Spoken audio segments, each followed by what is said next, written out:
In the 10th chapter of 1 Corinthians, the Apostle Paul warns Corinthian believers.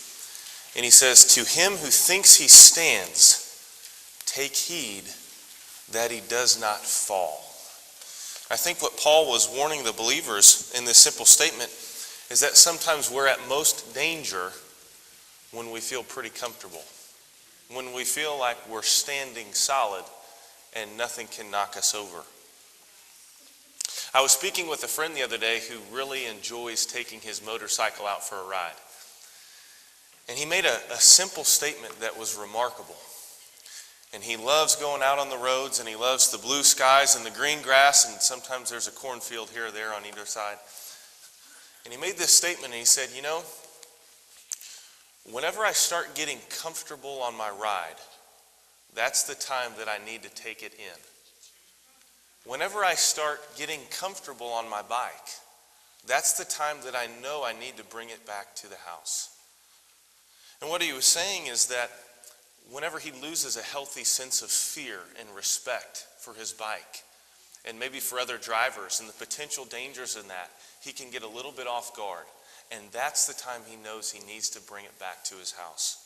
And thankfully there's times in our lives where we can have this same perception on our life, where we can recognize if we're comfortable or if we're getting a little bit lazy. And by God's grace, I think that can extend into our spiritual lives, where God can give us a discernment when we know when our relationship with the Lord is fresh. And sometimes we can have a discernment to know when our relationship with the Lord is a little bit stale.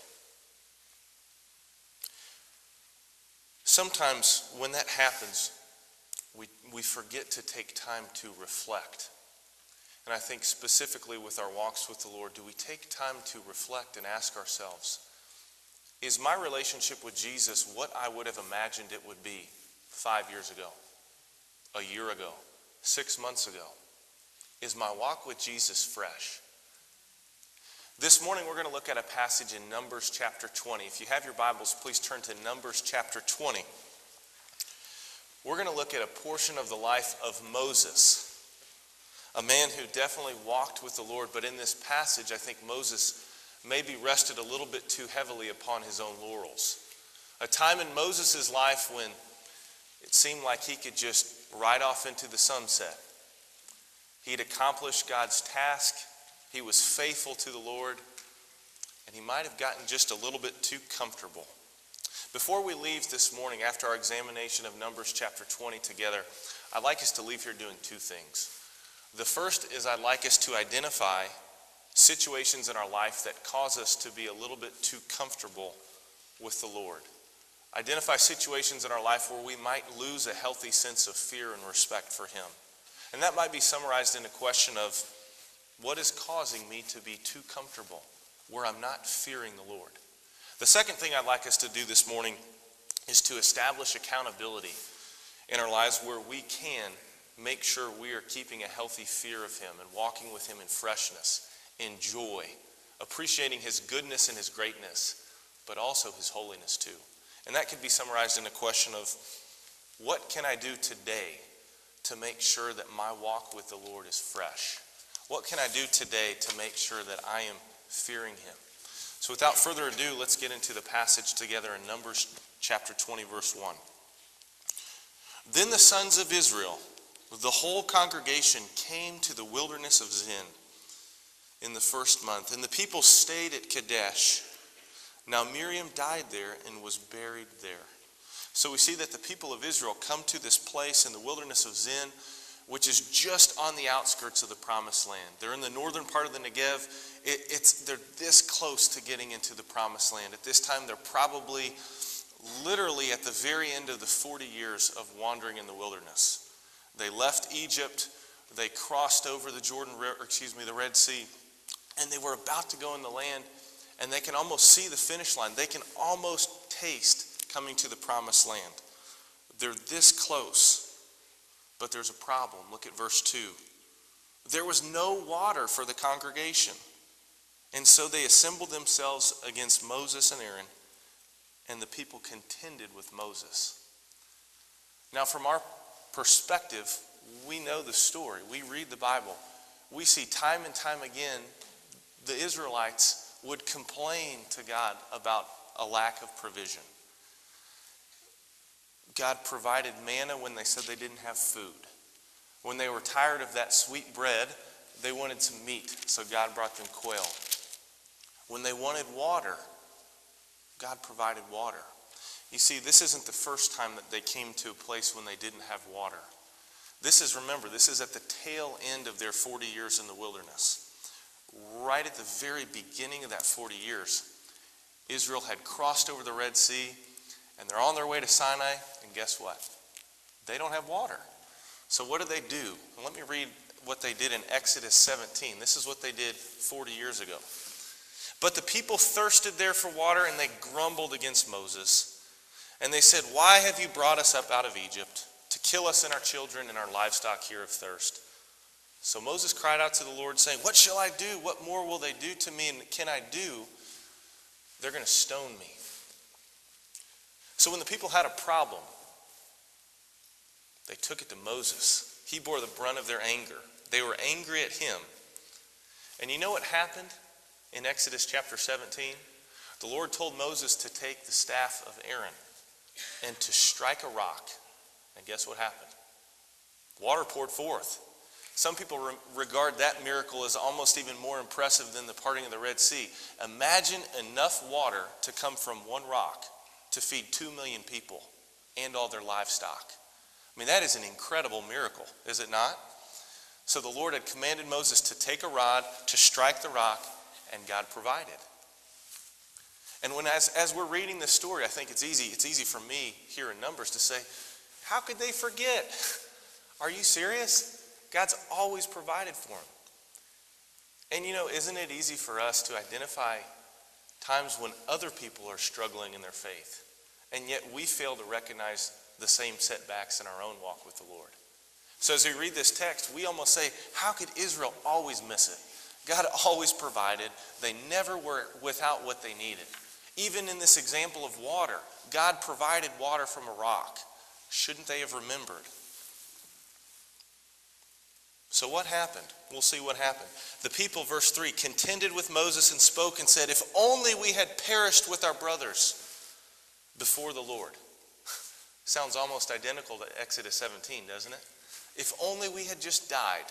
Verse 4, "Why then have you brought the Lord's assembly into this wilderness, for us and our beasts to die here?" Moses, why did you bring us here? It's your fault. We're going to die of thirst. Verse 5, "Why have you made us come up out of Egypt to bring us in this wretched place? It's not a place of grain or figs or vines or pomegranates, nor is there water to drink. We didn't sign up for this." Okay, when you said we were going to leave Egypt, we're going to go to a land flowing with milk and honey, with lots of food and lots of water. All this delayed gratification stuff seems like a cover-up. Now, remember, this is at the end of their 40 years in the wilderness. So this is probably a generation that was growing up and that was young when they first left Egypt. And what happened? Did they forget what God had done in Exodus 17? If they did, how would they have forgotten? If God had provided water when there was no water, how would they not know he could provide water now? And if they did forget, I would say maybe the older generation never told them what God had done. They never told them how God had provided. They never told their children, look at what God has done in our life. Look at how he's been an amazing provider. That's the assumption that they didn't remember. What if they did remember and they still were complaining? And I think that that's a legitimate possibility too. Maybe they were impatient. Maybe they knew what God had done in the past, but they were just impatient. They were frustrated that God was not giving them what they wanted now. And I find myself in that place sometimes. Sometimes I know how God's provided for me in the past. And when I'm not getting what I want or what I think I need, I start to worry because it gives me something to do. I start complaining because it gives me something to say. And I start blaming other people because it satisfies my own ego. It's not my fault. So when the people of Israel here are facing a situation when they're not getting what they think they need, they start worrying. What are we going to do? We're going to die. They start complaining. I would have just rather died in Egypt. This is terrible. And then they start blaming. Moses, why did you bring us here? We didn't sign up for this. So what happens? Verse 6. Then Moses and Aaron came in from the presence of the assembly to the doorway of the tent of meeting, and they fell on their faces. Such a good response, isn't it? They go to the designated place where God is regarded as holy, and they get in the most designated position of humility. They fall before the Lord on their faces. So far, so good, right? They're doing a good job. When there's a problem, they go to the Lord in prayer, and out of humility, they come before him on their faces. And then it says, then the glory of the Lord appeared to them. And the Lord said to Moses, saying, take the rod, and you and your brother Aaron assemble the congregation, and speak to the rock before their eyes, that it may yield its water. You shall thus bring forth water for them out of the rock, and let the congregation and their beasts drink. So what was God's specific instruction to Moses? He said, take the rod, but I want you to speak to the rock. Now in Exodus 17, what did God tell Moses to do? Take the rock, or take the staff and strike the rock, right? So why did God tell him to strike the rock in Exodus, but here in Numbers he says, speak to the rock? Why would he do that? My simple answer, you're not going to like this, is because God can do whatever he wants. He doesn't have to do the same thing just because he's acted in another way before. But I think he may have been using this specifically so that the attention would be more on his provision than on the validation of his messenger. Because remember, earlier on, God was trying to elevate Moses and Aaron so the people would listen to them and obey God and follow them out of Egypt to the promised land. And with that same rod, remember, Aaron had put the rod into the Nile River and the water turned into blood. And God had commanded Moses to hold that rod, that staff, over the Red Sea. And as he did that, God split the waters. And with that same rod, God had commanded Moses to strike the rock. And I think each of those instances was a way in which God was validating his authority through Moses and Aaron. But that was 40 years ago. 40 years into that, I think that they would know Moses has God's authority. His credibility would have already been established. So I think God is saying, take the rod, but don't use it. I want you to speak. And if Moses spoke to the rock, I think the focus would be on God providing water from the rock, not on what Moses did to it. So, let's see what happens. Verse 9. So Moses took the rod from before the Lord just as he had commanded him. So far, so good. God told him, take the rod. Moses took the rod. But then God said, speak to the rock. In verse 10 it says, and Moses and Aaron gathered the assembly before the rock. And he said to them, listen now, you rebels. Shall we bring forth water to you out of this rock? Listen now, you rebels. Shall we bring you water? Now I can, in a sense, almost sense Moses' frustration and anger. You rebels. And then there's one little word that I think explains the whole passage. It starts with a W and ends with an E. Shall Aaron and I give you guys water? See, that's a small two-letter word, but I think it makes the whole passage make sense. Shall we bring you water? Why is that so important? Because the focus isn't on God's provision, it's on what he and Aaron are going to do. Moses didn't have any power to give them water. God did.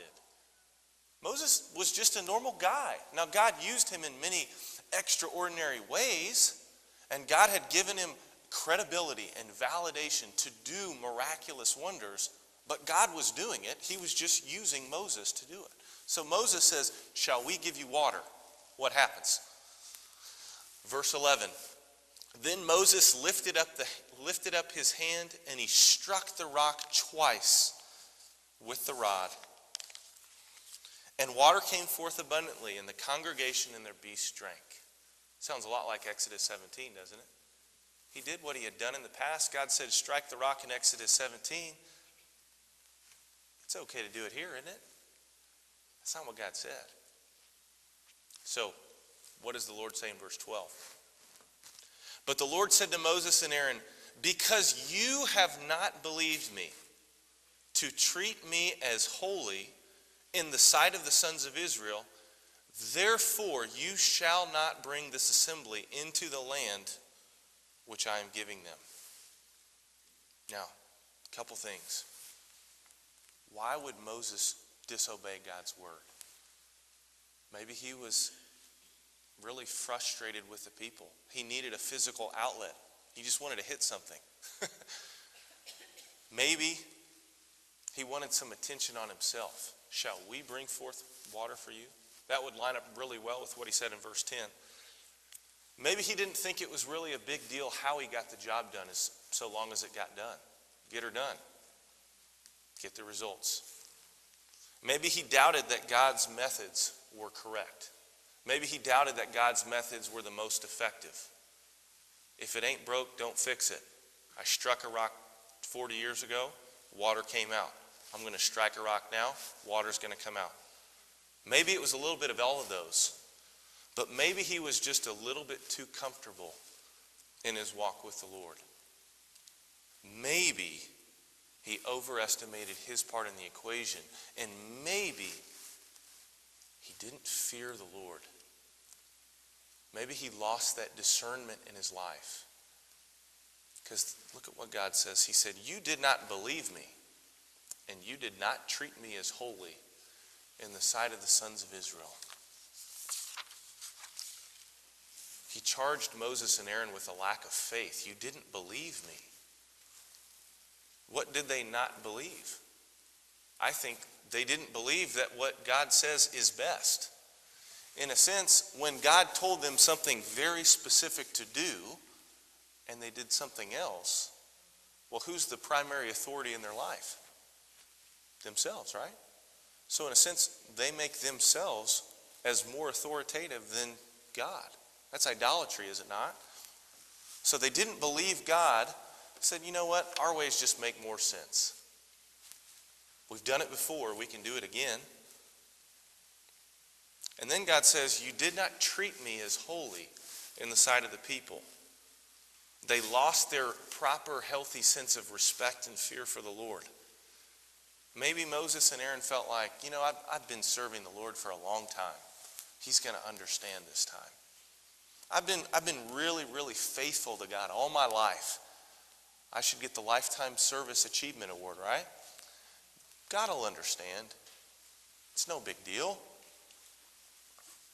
I've been there. God will know what I'm doing.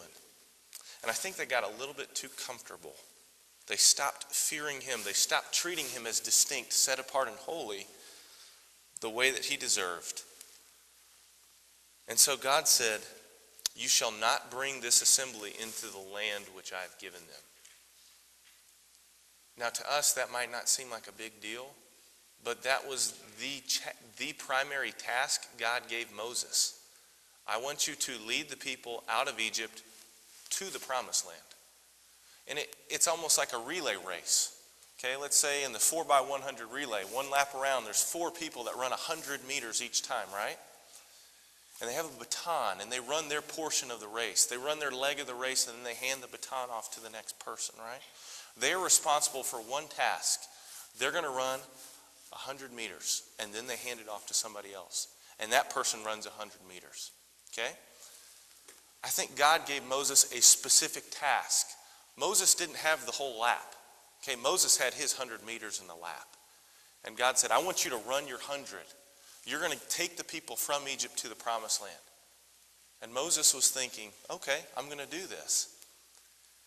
But God's saying, you cannot take the people into the promised land because you did not believe me to treat me as holy in the sight of the sons of Israel, would be like in the middle of Moses' 100 meters, God's stopping him and saying, you got to hand the baton off to somebody else. You may have run 90 yards, but you cannot finish the rest of your leg and hand off the baton. In ancient Israel, Moses, obviously in the first 5 books of the Bible, they call that the Pentateuch, all right? God's the primary character in the whole Bible. God's the primary character in the Pentateuch. But apart from God, in 4 of those 5 books of the Bible, the primary character is Moses, right? With the exception, I think, of Leviticus, Moses is the hero of the story. And I guess a lot of Genesis, but we'll say 3 of the 5. Moses is the hero. He's supposed to finish the race. He's not supposed to have to stop. He's not supposed to be halted. He's supposed to get to ride off into the sunset. That's what he's earned, right? And if we're careful, we start telling God what he has to do. See, God gave him a task, and when Moses disobeyed him, God was removing that sense of authority in his life, and it would be very easy for Moses to say, you can't do that. I'm Moses. And I think it can be easy for us when we lose that sense of fear of God. We get a little too comfortable, and we start telling God what he needs to do instead of allowing him to rightfully tell us what he wants us to do. So verse 13, those were the waters of Meribah because the sons of Israel contended with the Lord, and he proved himself as holy to them. Now, let me be very clear. Moses did not lose his salvation here. He lost his privilege. He lost the blessing that God had given him to lead the people. He did not lose his salvation. And I think the same, let's say, an application for us is if God gives a believer a task and we disobey, it doesn't mean that we can lose our salvation. But it also doesn't mean that God may not discipline us or that he may remove a certain blessing he was wanting to give us if we had obeyed. And I think there's several realities that occur and applications we can get from this text when we don't treat God as holy. When we don't treat God as holy, we might disobey God and do some of what he has asked us to do, but maybe not do all of it. And this week we studied in one of the Bible studies 1 Samuel 15. King Saul was commanded to kill everyone. And he killed everyone but the king and the best animals. Partial obedience is disobedience. Moses partially obeyed God. God said, take the rod and speak. Moses took the rod, but he struck. Partial obedience is disobedience. When we don't treat God as holy, we make excuses for our disobedience. We might say, I've served the Lord really faithfully for a long time. But I'd say past faithfulness will not excuse present or future defiance.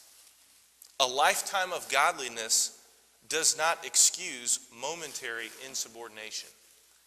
Remember that verse I said from Paul in 1 Corinthians 10? To him who thinks he stands, take heed that he does not fall. If we've faithfully walked with the Lord, keep doing it. Don't get too comfortable. Because when we stop regarding him as holy, when we stop fearing him, we might fall. We might disobey.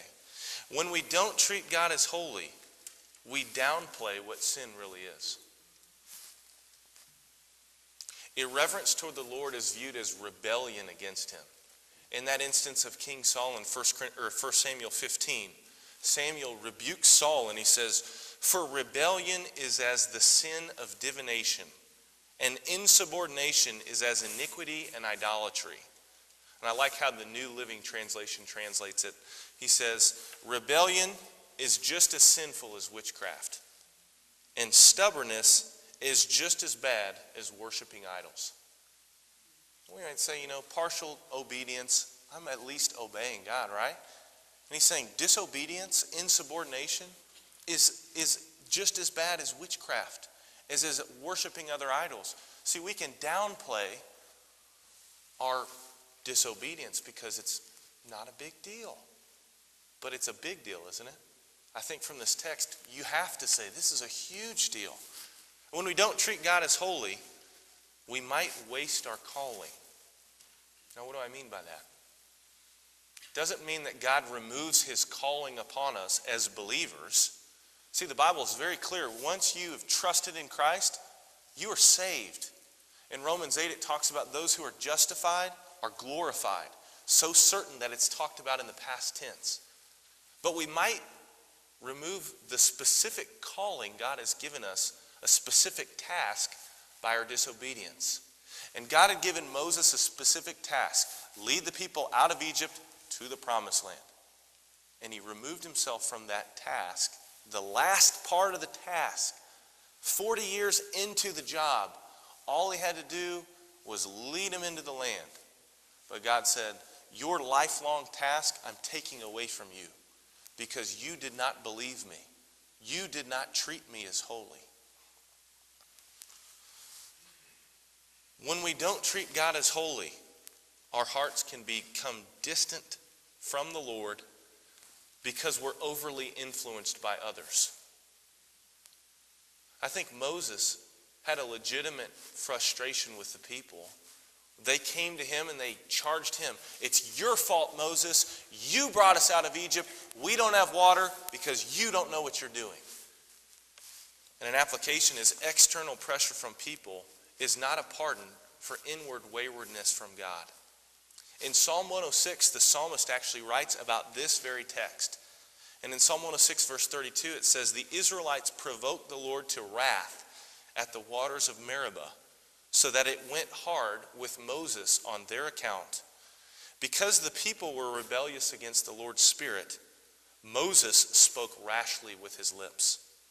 And the New Living Translation says, the people made Moses angry, and so he spoke foolishly. Now, I think the people were wrong in complaining and blaming and worrying, but that doesn't excuse Moses from speaking foolishly. Shall we bring you water? And it doesn't excuse Moses from being disobedient to God by striking the rock when God said no. And you know, all of these applications that we're going through right now are targeted at believers, people who have trusted in Christ. What I mean by that is you have trusted that Jesus Christ is the Son of God, that he died on the cross and paid for your sins, that you recognize you have a problem of sin. And the Bible says apart from what Christ has done for you, you are at enmity with God. You are separated from God. You are hostile to God. You are apart from him. But by the blood of Christ, he can bring you near. And not only can he bring you near, but he can make you part of God's family. See, Jesus, by God's grace, came. He's the Son of God, and he was also 100% man. And he died in our place as our substitute. He shed his blood for us so that we could be forgiven. And the way we receive the benefits of that transaction is by placing our faith, placing our trust in him alone. And that gets us into God's family. And this morning I'm talking about applications from this text to a believer who already has a relationship with the Lord. If you don't have a relationship with the Lord, start one. Trust in him. To those who have already walked with the Lord and trusted in him, these are the applications. Remember this morning I said I want us to leave here doing two things. One, identify what is in our life that is causing us to be too comfortable with God, where we're not fearing him. What's in our life? I might think, just looking at this text, Moses could have easily said, my past faithfulness. I've been a very faithful believer. I've walked with God. I've done so much for him. Surely he'll understand if I just want to take a little break. You know, that might be a time for a wake-up call when we need to take the bike back to the shop, when we start getting a little too comfortable. What might else cause us to be comfortable with the Lord, too comfortable? It might be that partial faithfulness is good enough. I've done most of what God's asked me to do. Isn't that good enough? Be careful. Partial obedience is disobedience. Maybe we have a priority in people, places, and things that makes us a little bit too comfortable with God, where we don't even care about spending time with God. What is causing you to be a little bit too comfortable where you don't fear God? It may sound like I'm preaching to you, I'm preaching to me and you, because we can all get too comfortable. Moses was a great man. In Deuteronomy it says, God says, there's been no prophet like him whom I've spoken to face. Actually, he says that in Numbers, and in Deuteronomy it talks about no prophet has risen in Israel where the Lord spoke to him face to face. Moses was a very prestigious man, but even his past faithfulness didn't excuse his partial obedience. What is causing you to be too comfortable? Think about that as we leave this morning. The second question I asked us is, what can you do to stay accountable in your life where you can keep your relationship with the Lord fresh? I had a professor named Dr. Johnnie Standard. He was a youth ministry professor. And I always loved, he'd always come in and ask us a question. He says, is your relationship with Jesus fresh? I love that word, fresh. Is your walk with Christ fresh? What's the opposite of fresh? Stale, stagnant. Is your relationship with Christ fresh, growing, vibrant, or is it stale? What's causing you to do that? What might be some accountability to keep your walk with Christ fresh? Keep your fear of him fresh? I think staying in the Word of God. And I'd encourage us to get into journaling. And you don't have to journal, but I think it's a good way of accountability. Because if you're journaling what you're learning in God's Word and what he's teaching you, and you date what God taught you that day, you can give yourself weekly evaluations. And you can open up your journal at the end of the week. You might say, wow, I haven't written in my journal in 6 days. That's accountability right there, right? See, you can see, whoa. Now, it doesn't mean, I'm not trying for us to be legalist, okay? You don't have to be a journalist to be a godly believer, okay? I'm trying to think about what's a practical application to establish accountability. Maybe keeping a journal and giving yourself a weekly evaluation. Am I spending time in God's Word? If my journal has a lot of gaps in it, maybe I'm not keeping my walk fresh. What's another way? Maybe sharing what God has done in your life with other people, even through a text message or Twitter. I know myself, I think of some of our youth, and I sometimes send them text messages about what God's teaching me in my life. And the reason I do that is because I want them to grow closer to Christ. But that's a form of accountability for me, because if I'm not reading that scripture in my life, then what right do I have to tell them to read that scripture in their life? Do you see what I'm saying? Howard Hendricks, a famous professor at Dallas Seminary, said, you cannot impart that which you do not yourself possess. And if I want to encourage our kids to spend time in the Word, if I'm not spending time in God's Word, then I have no right to expect them to either. That might be a good way of accountability. Spend time in God's Word so that I can encourage those that I'm involved in their lives with to spend time in God's Word too.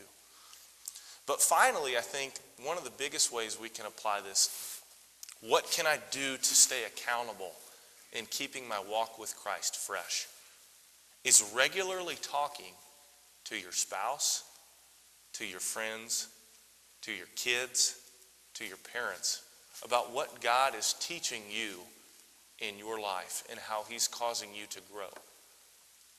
Because I would say if we never ever have a conversation with anybody about what God is teaching us or how he's growing us, I'd say we might be either directly or indirectly losing a sense of fear of him.